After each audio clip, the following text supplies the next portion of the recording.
on the high side, but once you get to a point where you're making a stable income, you're going to be able to buy those all the time. So it was never really designed to be like week 1, week 2 sort of shop. But yeah, I mean, like, as for the actual, like, bots themselves, obviously late game, we still, as you say, want them to be the same sort of rarity, but as for the prices themselves, even with late game, they were still pretty high. Yeah. But I agree with your, like, general point of, like, we don't want them to just put them in the shop and have people access them early on. That sort of balance is something we want to do, but we want to make it so that late game you can buy them from the shop, whereas at the moment it's pretty unreachable because your money has to go into so many avenues. For example, leveling up your island, etc. So yeah, makes sense. Awesome. Make a post. Talk about it. Exactly. Oh, MGA, you're back.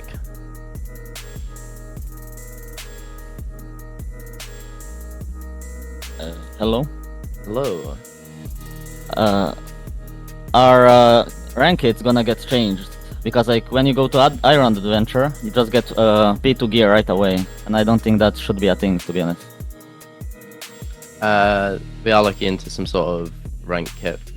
Yeah, that needs to be removed when it comes to the actual like how OP they are, but yeah, it is something we're looking into.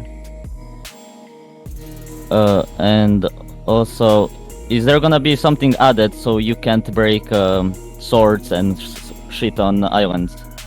It's like when you're grinding, so you don't break your swords by accident, you know? I mean, it is something that has one post at the moment. I think there's a post somewhere about it. I don't want to quote it, without 100% knowing, but obviously more feedback in that sort of environment will allow us to see what like a lot of people think. So obviously I don't think there's anything planned at the moment for it, but it's not something that couldn't be planned. Yeah, that's all. Thank you. All good. No worries. See you. Bye. Okay, I got one more question that I'm gonna go to. All good. Might come back. Just so everyone knows here, we will roughly be running this for 60 to 90 minutes, so it'll be another like 20 to 40 minutes of Q&A questions. So if you do have questions, make sure to get them out as soon as possible. Yeah, Chris, what's up? Hey, so I guess my one true main question is: there gonna be a more reliable way to get things like LinkedIn? Rattleshake. Hello.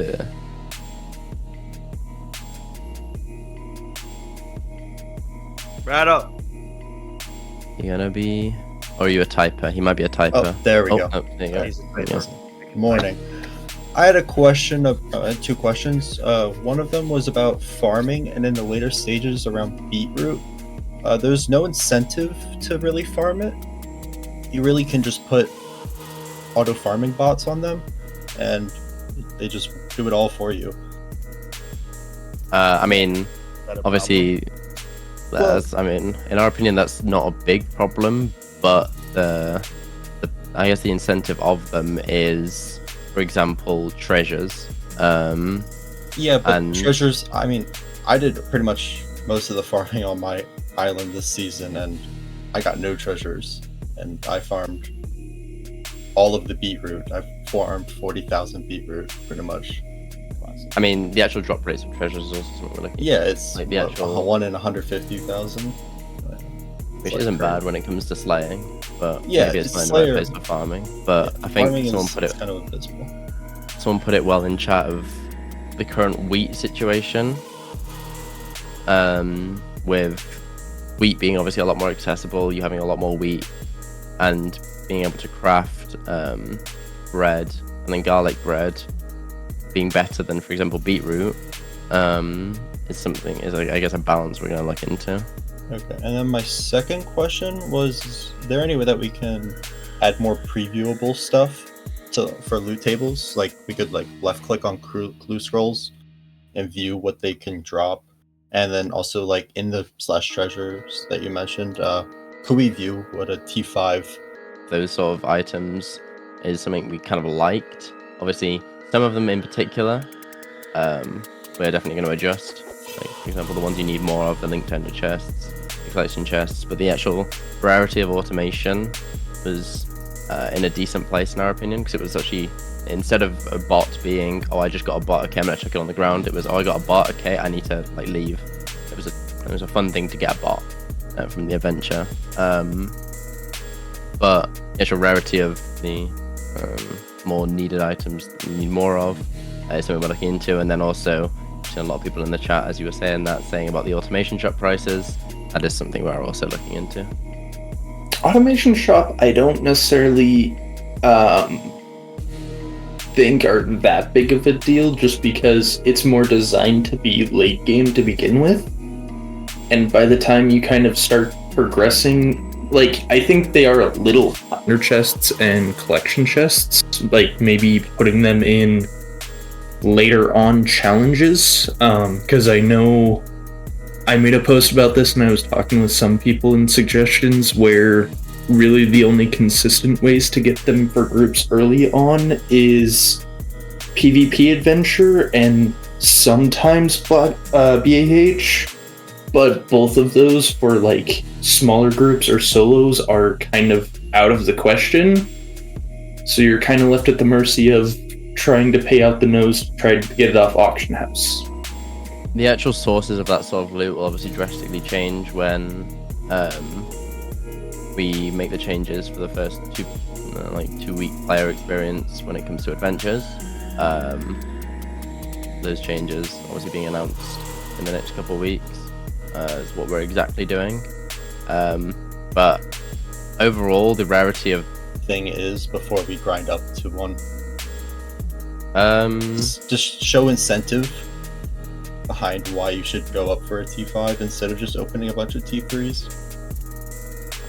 I mean, one part of that is obviously the mystery which a tier 5 brings. But as you say, there's also the opposite of incentive of you can get X, Y, Z from it. Yeah, like tier 3 is just getting a whole bunch of island points if you want to go for that.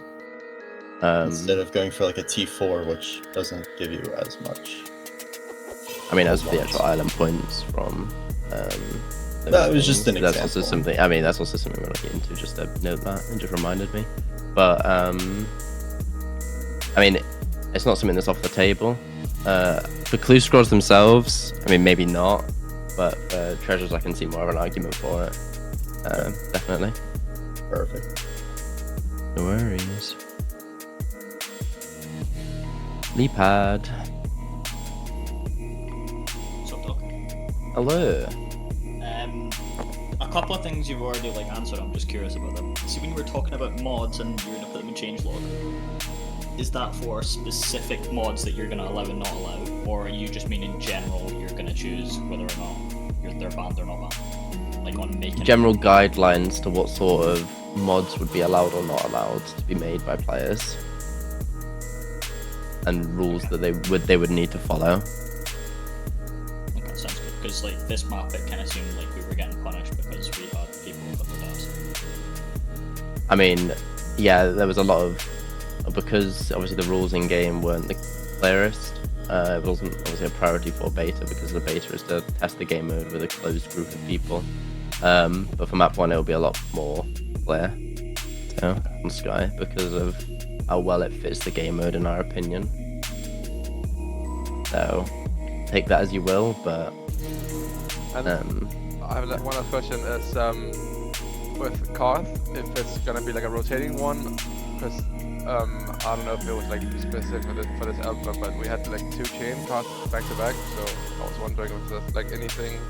Koth will be the same as it was before when it came to rotating, in the sense of it rolls randomly, but it can't roll the last tier of Koth. Yeah, so it can't be the same one back to back. First 3 weeks will be chain, iron, diamond. I mean, if obviously diamond's unlocked week 3. But after that it will be random which Koth is rolled. But it can't be the same as the previous week. So, for example, if a diamond Koth just happened, the next week's Koth would either be iron or chain. Okay. Alright, that's all. Alliances are more for, I guess, the PvP areas where it comes to you're fighting with your alliance to fight another alliance. You can still be in different islands when it comes to one alliance. That's kind of Because like the way it kind of seems, like at least this map, I don't think it was beta, but like if you weren't in like the top 3 islands where you had like a 100-man roster, like you were just not getting half the stuff. I mean, that's how any game is going to work, regardless of any limitations we put in place, because people are not going are gonna verbal truce. They're going to obviously 100 is I think is a pretty what's the word, over speculation. I forgot the word for it. But 100 is a lot, but you're always gonna have some sort of verbal truce regardless of any limits we put in on it. There was a suggestion earlier. What's the reason with the island size? Like, why do you not do the whole what's now used in factions with a roster, where you can have 15 roster for your island, but an actual 10 island size, so you have 5 people that can rotate in and out from that time. What do you mean by that? Sorry, you lost me. So what faction servers are doing is they have a 15 roster, so that's your 15-man team, you can't change it, and then the island size is 10, so they have 5 additional people that can rotate in and out whenever, instead of having it how it is now, where you can literally have a 500-man roster and just swap people with nothing happens. Also, obviously alliances and islands, they were never linked on Sky, and then they were linked on Sky, and then now we've gone back to them not being linked on Sky. You can be in 2 different islands but in the same alliance. That's kind of they were called Goomba, and Slab as well, yeah. Nightfall, whatever you want to call them. Nightfall, Slab, they comped with game powers for where they, when they played. Okay, we can chill with the spam. I'll just turn chat limitations on, and everyone will hate the people who spammed now. But there have been people who comp with them, but it's the fact that game powers have been able to persevere through and keep grinding through it. But the actual overall system of, I guess we're going back to the question, of limiting island sizes, etc., I don't think it would really help for that specific issue. They'd still be verbal truce ships, etc. Okay. And but last thing, it is something, just to finish it off, it is something that is on our radar, because it's always been a topic of conversation for Sky, having more avenues for lower, I guess, tier players to compete, and that's what we did through leagues last time. When Sky had shut down, there was island league, so if you were a solo island, you were able to compete against other solo islands. But there's never an avenue we can design a game for a solo island, because a solo island have any advantages to compete towards the main island top. Otherwise, people would just not invite people to their islands and still have these massive alliances contributing to them. So, yeah. I'm getting asked to ask about chess logs. Chess logs are a lot harder than you'd expect, in the sense of we had core inspect to base it off of before, and I think that we don't have core inspect anymore. So, whether that's changed or not from map 1, that is a good question, but we shall see. And then the last thing is thoughts on making TNT craftable. What would the use of TNT be? I would rather. They're already at alliance size. They just remove the people that are offline, invite the new people in to either the island, the alliance, whatever, and they can every day they can just keep rotating everybody in and out, in and out, in and out, having some sort of timer set up to where if you're kicked from an island or kicked from an alliance, you've got a 1-day, 2-day timer or whatever before you're able to rejoin the same alliance. I mean, the issue with that is then it punishes the people who have the larger rosters.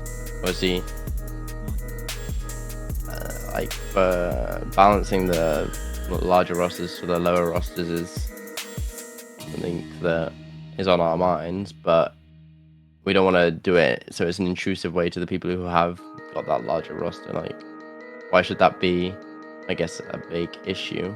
because I mean, on Cosmic PvP, a lot of limits were put into place for that sort of thing. But there was just people who, like, you had a sister faction, then you had a second sister faction.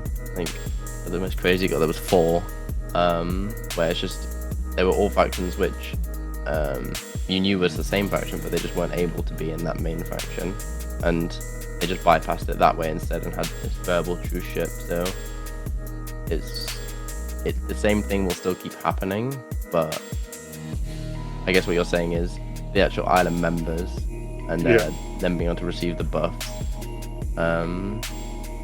I mean, it's not something that's off the table, but I don't want to, I guess, make a yes or no without having everything on the table. And then about the auto clicking issue, about allowing it but not being AFK. Wasn't there the old feature of where you had to answer a question or click on something? Not say the strat, but there's a very good reason behind that.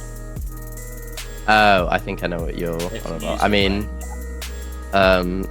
it's not something that's off the table, but it would need like a suggestion post, a vague suggestion post, and then us, the community, to look into, and then also us to look into the sort of limitations that TNT would need, because as much as we can limit it so much,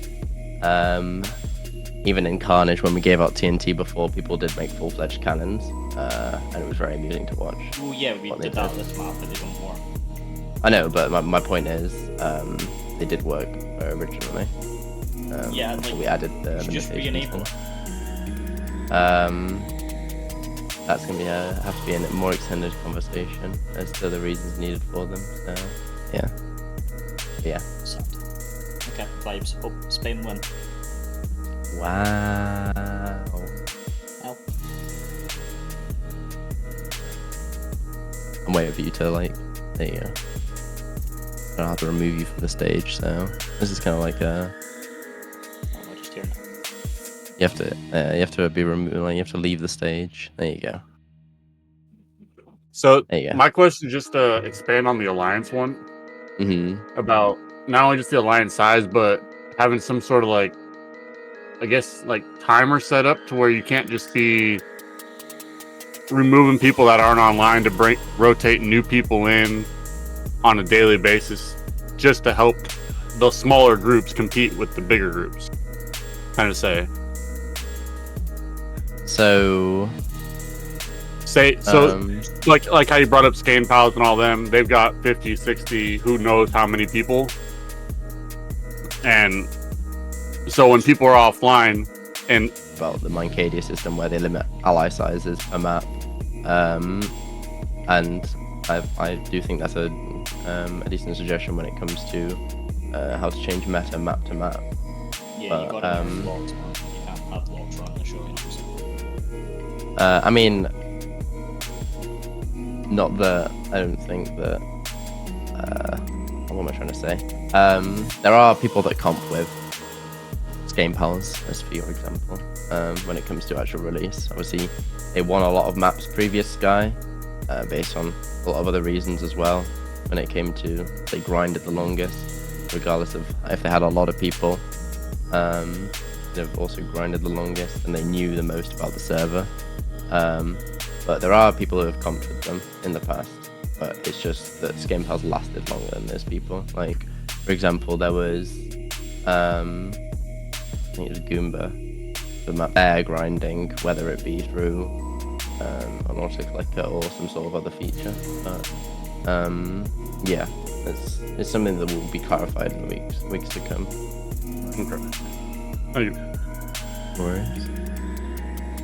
Yeah, because how we had it on old Sky was there was Mob Helper on the client, which you clicked every minute, and it clicked for a minute for you at a certain CPS.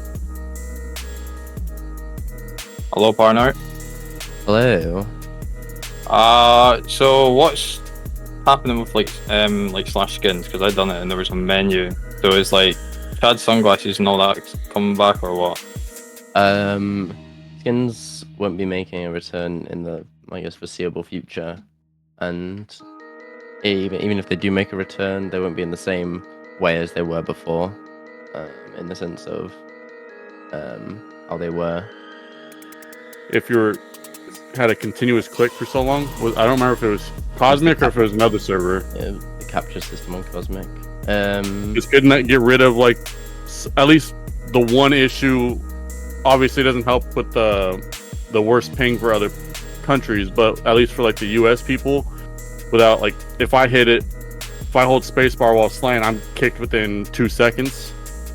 I mean that's a separate issue, as you say, but like the actual capture thing is obviously very useful for just to kind of get rid of like the auto kicking. Well, it's not the auto kicking that would like fix. It would be fixing the people just not being there and just leaving themselves AFK, which is obviously the balance we want, as Rob said earlier, is making sure you're there, not necessarily just clicking, giving yourself carpal tunnel syndrome, but you're distributed, or the effects they gave. Because obviously what skins became before was I guess I always forget what the phrase is for this, where it's the like entry level for PvP became higher and higher. There's a phrase for it which I always forget, but yeah, that's what skins became, and it became a battle of which skin was the best, and there was an update released every week of a different skin. That's not something we want to repeat again, because obviously that was one of the downfalls of competitiveness on the servers. Power creep, there you go, that's the word. Thank you, Pippi. Alright, no worries. That was all. No worries at all. Thank you. See it. Look. Just so you all know, hand-up requests will be being closed at 10 past in 9 minutes. So if you have any questions, stick your hand up within the next 9 minutes. Right, hello. Hello. Hi, only 2 questions, but I joined late, so let me know if they've already been asked. First question is about masks, because at the moment it kind of feels like you're just promoting account sharing, or that anyone with a particular mask is kind of forced into that role for the rest of the season. So masks themselves, we're looking at as more of an account buff rather than what they were before, being able to be passed around player to player. It's like a progression system for being able to unlock additional features for your player. Obviously, inherently, as you say, that's gonna encourage account sharing, but we can't design a feature around not wanting with account sharing in mind, I guess, because then for the people who don't account share, it's going to affect their enjoyment within that system itself, of, I guess, unlocking the different things. The disadvantage of the previous system, you got a certain amount of masks for your island, and that was it. Yeah, I mean, pretty much that's what everyone did anyway. So, would you be making them more common then if they are going to stay permanent? I mean, the rarities of everything in the game will definitely be something that's looked into. I mean, as for masks and pets, etc., the higher tier items, there was no avenue to get them through, for example, loot box or slotbot in beta. So the actual rarity of them is something that will definitely change throughout map 1. I'm not saying that if you buy a loot box, you're going to get a mask. Like, that's not what I'm saying. But what I'm saying is that there'll be more of them brought into the economy from those avenues, so they won't be as rare. But the reason why the old system, masks wise, didn't really work was because it was you got a mask and that was it. Like, you just had the mask. Obviously for PvP masks it was slightly different, because if you died you had to get it again, but for the majority of masks that were in the game, you got the item and then it was done. You were done with it. For your whole island, it was just one piece of content. PvP, the island ones are more maps at the minute. In the whole season, I think I only saw one farmer mask, which basically means if you want that sale price increase, you've got to wait for that one person to come online. I mean, the actual island masks, obviously, they were originally obtained through Realms, and Realm Shop was only implemented towards the end, and we still need to do some adjustments on points from the Realm Shops, but the actual overall goal of masks is to more provide like a way of leveling up your player rather than providing what it did before was Seems like you should just use smelter bots. well, all of the recipes obviously give a buff to sell Some prices. of them being very minute. I mean, I've looked at all of them. Some of them are as low as like 15%, where it's like you sell the actual recipe for 1,500 and it becomes 2,000. Like that's not really much incentive on that. I mean, all the prices we have the percents of them, the actual raw item value, and Yeah. whether those percents need to be increased or not, that is a different question. And then whether we need to take into account the value of, for example, fuel and then automating it, that's I guess the biggest thing we're looking into, that balance between release, because we have seen the posts of, for example, the smelter bot being a lot better than in the custom recipes. Right, yeah, that was everything.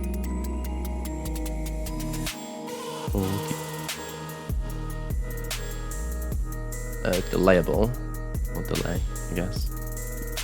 Yo, Hello.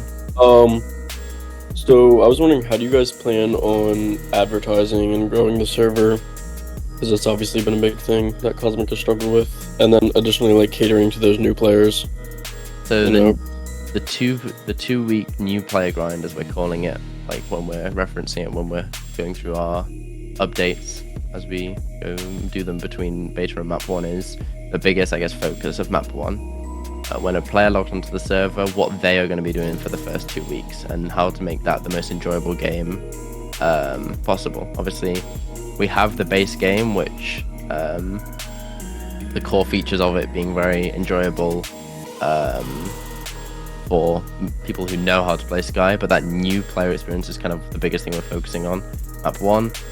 Map 2 will be updates to the game itself, new features, and then like additional balancing from map 1, anything we find out issues with map 1, and then map 3 I guess is the planned, well the map 3 is I guess the big planned, if everything goes as we expect it to go, as we want it to go, quote unquote, map where we're going to put a lot of advertising into when it comes to getting YouTubers onto play, again I guess the server's name out there again through like bigger YouTube videos. And whether that comes in map 2 or map 3, that is a question that we'll find out during map 1.